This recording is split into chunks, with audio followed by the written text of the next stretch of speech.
Now that we have all of our keyword outlines for the paragraphs of our sources, we're now going to try to construct the body paragraphs. At this point, you may not know your thesis statement for sure, or you may have what's called a working thesis statement, and you're pretty sure the topic of the paragraph. If not, what you should look at are the topics of your keyword outlines. So I have already cut mine apart, and I have grouped them by the topic.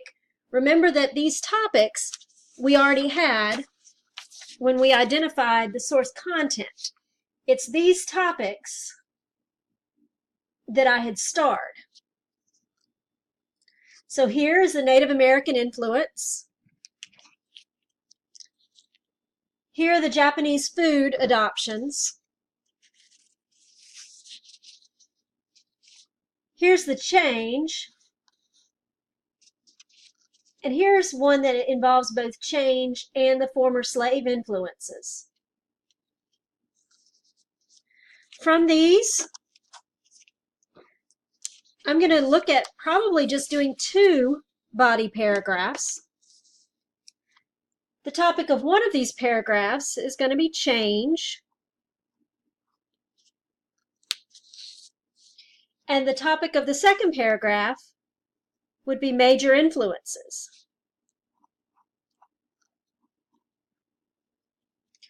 It doesn't matter which of these I start with to fill out this sheet.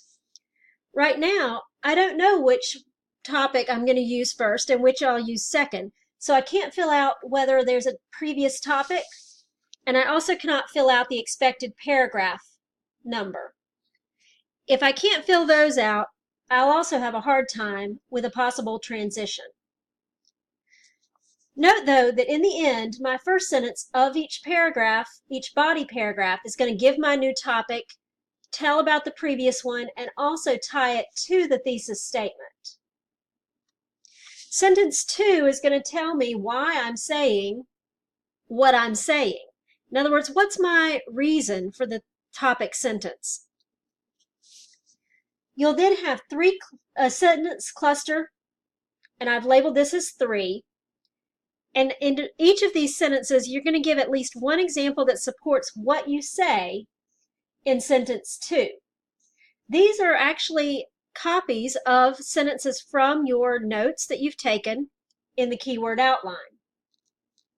They will have to be cited.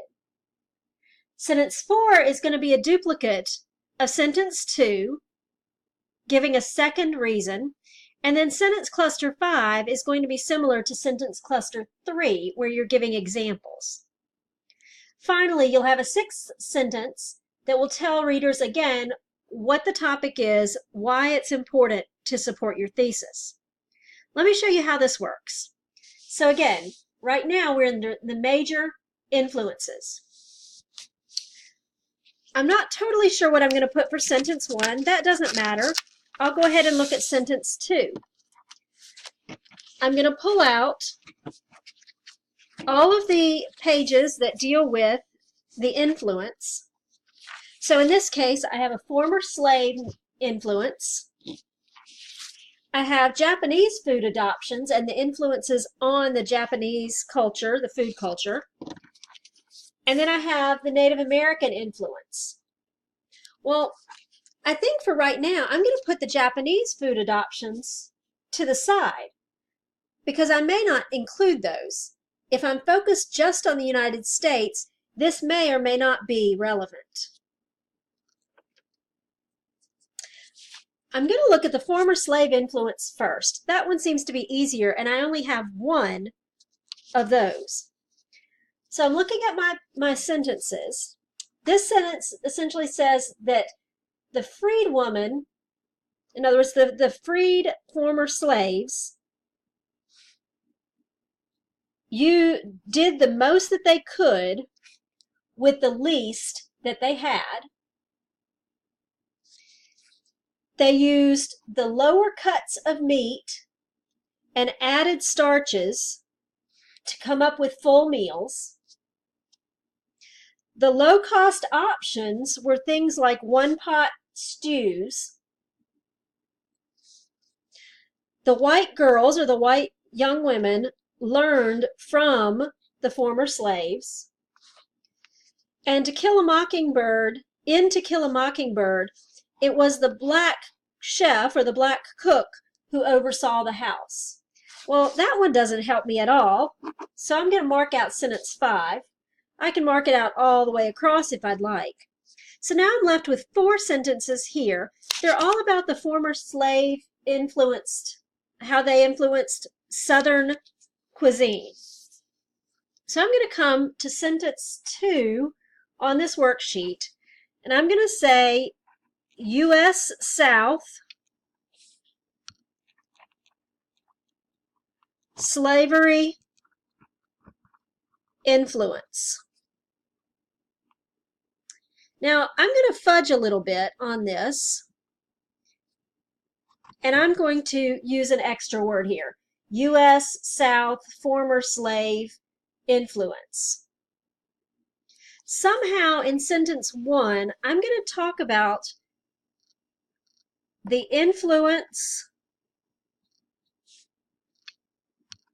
of maybe minority groups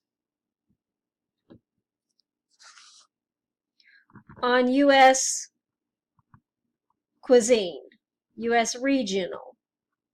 Now, as I'm working with this keyword outline, because we're in college, I'm going to say it's fine to break the rules of 3 words and put in there what you need. This is more like you're brainstorming, so don't feel like you are locked down to only 3 words at this point. So if I'm looking at the influence of minority groups on U.S. regional cuisine, and I start by saying the southern U.S. was influenced by former slave cooking. Now I'm going back and I'm saying, what do I have to have in sentence cluster 3? I have to give at least one example that supports the idea that the former slaves influenced Southern cooking. Where am I going to find that? I'm going to find that here in the keyword outline that I did from source 3, paragraph 3. One idea here is and I'm just going to copy this in here. So the low-cost meats plus starches were meals. And now we think of stews and things like that as Southern. Then I can say 1 pot stews are low cost. See how I'm just copying that?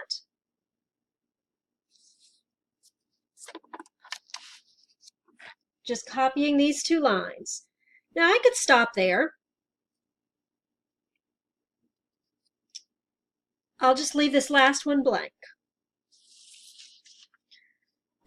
Remember that sentence 4 has to give a second reason for sentence 1.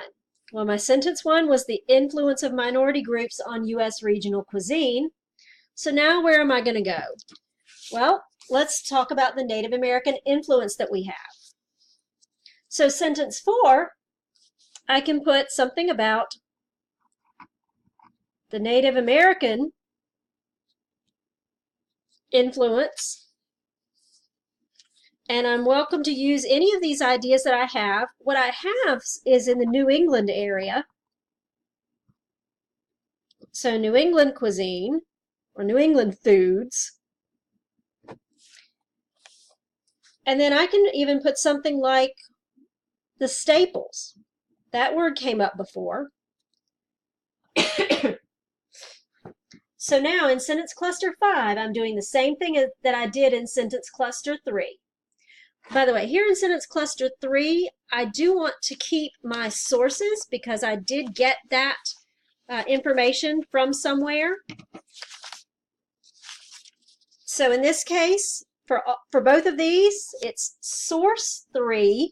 So I'm going to put source 3, paragraph 3.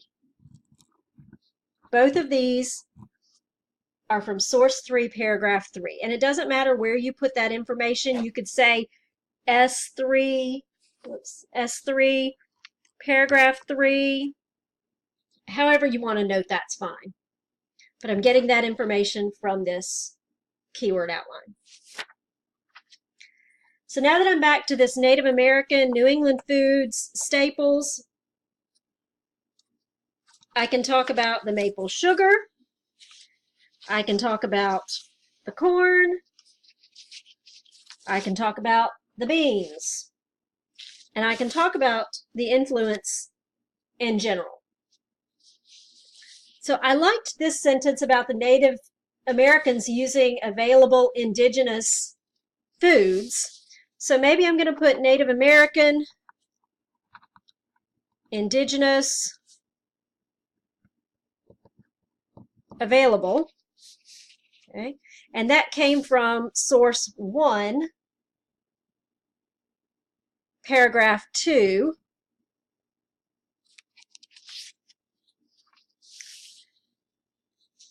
Then I liked this sentence here about beans being synonymous with New England. I thought that was pretty interesting.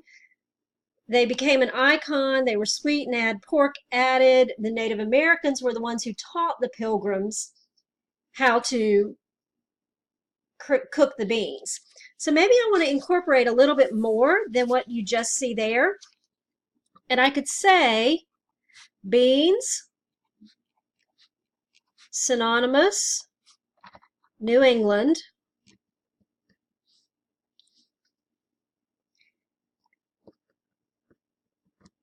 And I could say taught by Native Americans. Again, I'm joining sentences, but this might become a nice long sentence in the end.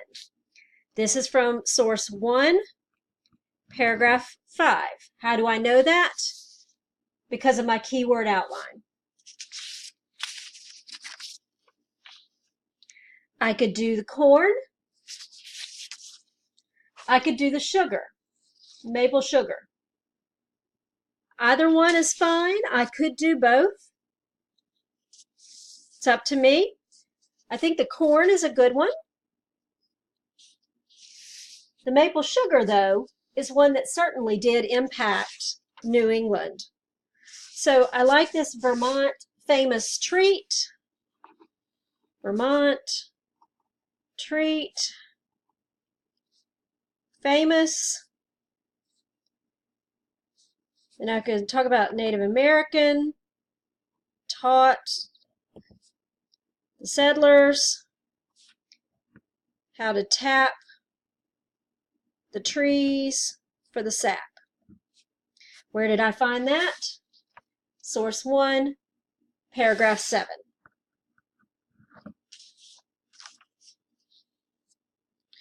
Sentence 6 is going to tell my readers why the paragraph is important and why it's tied into my thesis. So I still can't figure that out unless I have a thesis. Next paragraph will be in the next video.